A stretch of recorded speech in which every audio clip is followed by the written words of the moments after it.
میں کچھ دن پہلے ایک جگہ تعزیت اور ڈرتا ڈرتا گیا تعزیت کرنے.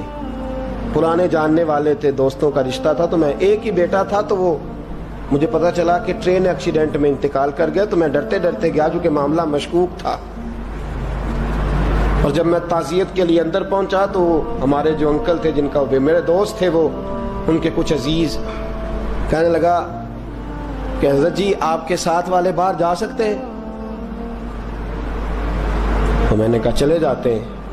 میں دوستوں کو گاڑی میں بھیج دیا, اور جب میں نے اس سے بات چیت کی, کہنے لگا میرا بیٹا ایکسیڈنٹ تو میں نے بنایا ہے, وہ تو خودکشی کر کے مرا ہے.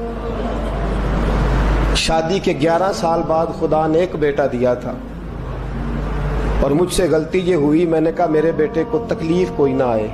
اس کے منہ سے جو نکلا میں نے اسے دیا, جو اس نے مانگا میں نے دیا.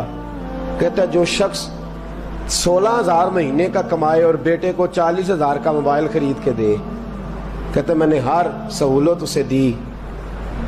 پھر ایک امیر کی لڑکی سے یونیورسٹی میں پڑھتے ہوئے اس کا تعلق بنا. بچی کے میسج بھی میں نے اپنے موبائل, اس بچے کے موبائل میں دیکھے, اور اس لڑکے نے جو میسج سینڈ کیے وہ بھی میں نے دیکھے. پھر میں گھر پہنچ گیا, میں نے بیٹے سے منتیں کی کہ بیٹا وہ ہمیں رشتہ نہیں دیں گے, ہماری برادری بھی چھوٹی ہے اور ہمارے جیب میں پیسے بھی کوئی نہیں.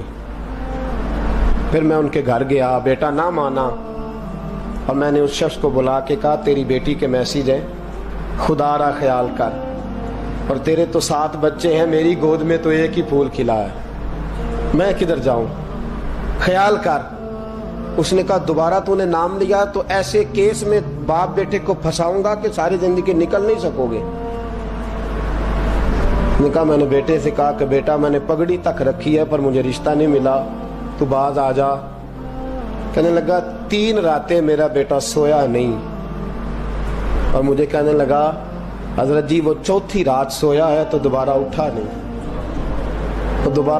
مجھے کہنے لگا مجھے اجازت دو کہ میں اس بیٹی کو بھی قتل کر دوں اور اس کا باپ بھی قتل کر دوں, میرا تو گھر اجڑ گیا نا. وہ کہنے لگا میں کبھی کبھی دوستوں کے پاس جا کے رات گزار لیتا ہوں اور میں اپنے دل کو سکون دے لیتا ہوں, لیکن اس کی ماں اس کے جوتے سینے سے لگائے پھرتی ہے, اس کی اماں اس کے پرانے کپڑے لے کے سینے سے لگائے پھرتی ہے. کہنے لگا حضرت جی کوئی کوشش کرو, کوئی دعا کرو کہ اللہ مہربانیاں کرے. میں کہہ تو نہیں سکا ان سے, لیکن میرے دل میں خیال آیا کہ کس نے کہا تھا کہ بچہ یونیورسٹی میں کو ایجوکیشن میں داخل کراؤ, کس نے کہا تھا کہ اس کے ہاتھ میں آگ کا انگارہ دو.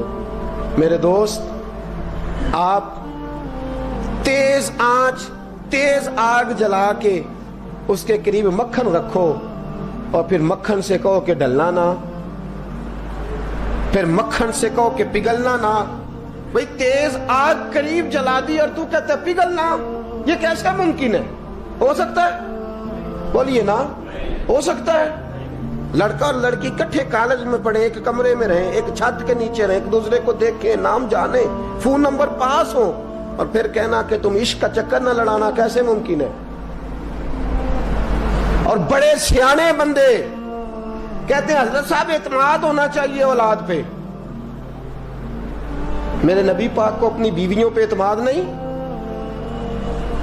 عبداللہ ابن مکتوم نابینے سے ابھی آئے ہیں تو حضور نے فرمایا پردہ کر لو, حضور کو اعتماد نہیں؟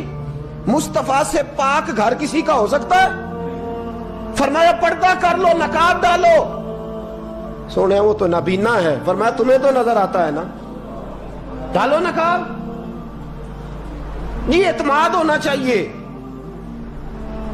یہ کیسا اعتماد ہے کہ تو تیز آگ جلائے اور مکھن قریب رکھ کے اعتماد کر, یہ کیسا اعتماد ہے؟ ایک حدیث سنانے لگا ہوں, زندگی بھر بھولنا نہ, دل کی تختی پہ لکھنا یہ روایت. توجہ ہے آپ کی؟ جاگ رہے ہیں؟ باہر والوں کو میری بات کی سمجھ آ رہی ہے؟ حدیث سنانے لگا ہوں, ابن حجر اسقلانی حدیث لائے ہیں. رسول پاک صلی اللہ علیہ وسلم نے فرمایا جہاں مرد اور عورت اکیلے ہوں وہاں تیسرا شیطان ہوتا ہے. یہ تو پہلے بھی سنے ہوں گے نا اتنے لفظ. اس سے آگے ہیں ابن حجر حدیث کے لفظ لائے. یا رسول اللہ صلی اللہ تعالی علیہ وسلم، مرد اور عورت اکیلے ہوں تو تیسرا شیطان ہوتا ہے؟ حضور نے فرمایا ہاں. عرض کی حضور اگرچہ وہ نیک ہو. جاگ رہے ہیں نا آپ لوگ؟ اگرچہ وہ جہاں مرد اور عورت اکیلے ہوں وہاں تیسرا شیطان ہوتا ہے. حضور اگر وہ نیک ہو لکھ لو دل کی تختی پر. میرے رسول نے فرمایا اگر عیسیٰ کی ماں مریم بھی ہو اور زکریا کا بیٹا یحییٰ بھی ہو تو میں ان دونوں کو بھی اکیلا بیٹھنے کی اجازت نہیں دے سکتا. فرمایا عیسیٰ کی ماں مریم جو رہی مسجد میں، پلی مسجد میں، جس کی پاکیزگی کا اعلان قرآن کر رہا ہے، عیسیٰ کی ماں مریم. اور فرمایا یحییٰ صرف نبی نہیں، نبی کے بیٹے بھی ہیں. زکریا بن یحییٰ. فرمایا اگر یہ دونوں بھی ہوں، ایک نبی ہو اور ایک ولی ہو، مریم اور یحییٰ بھی ہو، مریم اور زکریا بھی ہو، فرمایا میں ان کو بھی اکیلے بیٹھنے کی اجازت ہے. تو کس نیکی اور پرہیزگاری کی بات کرتا ہے؟ تو کیسا پیر ہے اس کے پاس تنہائی میں بیٹھ کے بی بی اپنا دکھڑا سنا رہی ہے؟ تو کیسا مفتی ہے؟ اٹھا کے لے جا طریقتیں شریعتیں اور جا کے سنبھال لے اپنے جبہ اور دستار میں. وہ کوئی جبہ اور دستار نہیں، وہ گند ہے. اس لیے کہ جو نبی مریم سلام اللہ علیہا کو نبی کے پاس بیٹھنے کی اجازت نہیں دے رہے، وہ پیر کس بات کی مولی ہے جو بیبیوں کو بغیر پردے کے سامنے بٹھاتا ہے؟ اور تنہا بی بی کہتی ہے میرا دکھ سن لے، اس نے اجازت دی ہے. اور پھر کہنا تماشا لگ گیا، سٹنڈ لگ گیا. یہ شریعت بیان کر رہا ہوں، رسول اللہ کا فرمان بیان کر رہا ہوں، اور اس سے آگے ہمیں کسی دلیل کی ضرورت بالکل نہیں ہے. اور پتہ نہیں باپ کو کہ میرا بیٹا کیا کر رہا ہے.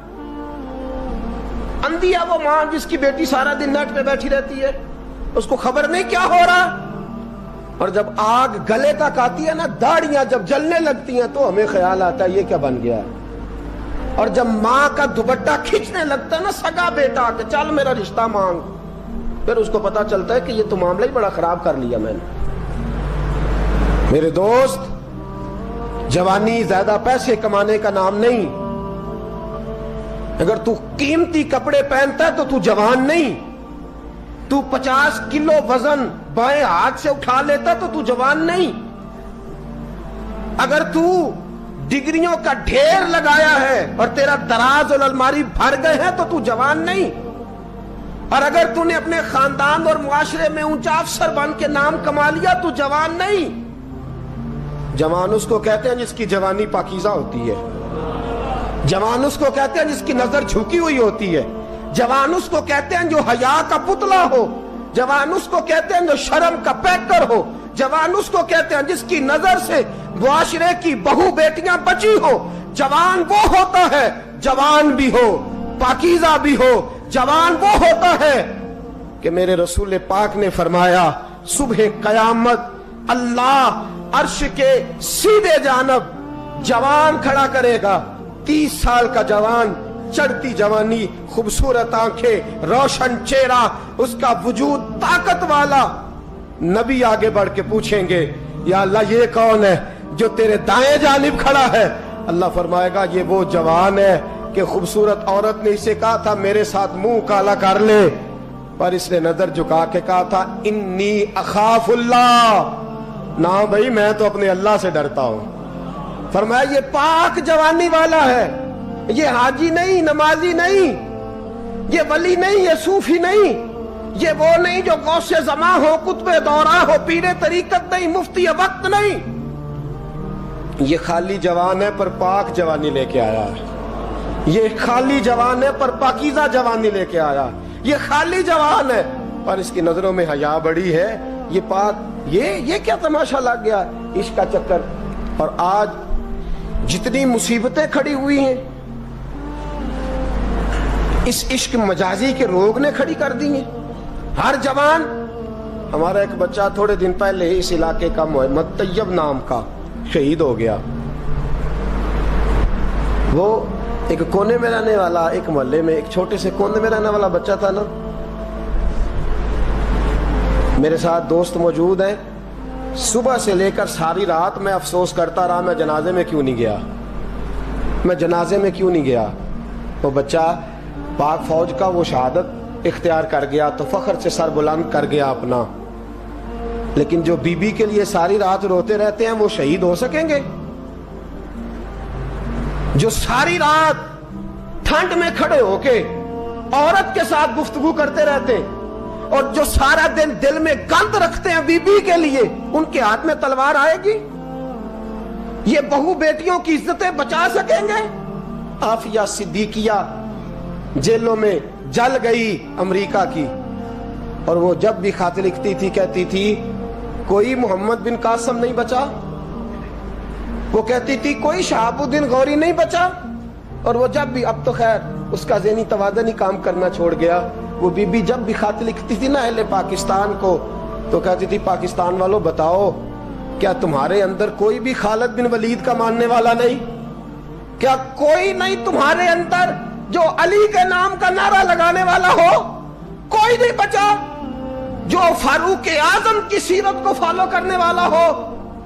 کوئی لاؤ جس کے ہاتھ میں تلوار ہو اور مجھے سمجھ آئے کہ یہ وہ ہے جو حسن اور حسین کا نام لینے والا ہے. کوئی نہیں بچا. اس لیے کہ گندگی دماغ میں, گندگی دل میں, گندگی روح میں تو اس کام کے لیے آیا تھا.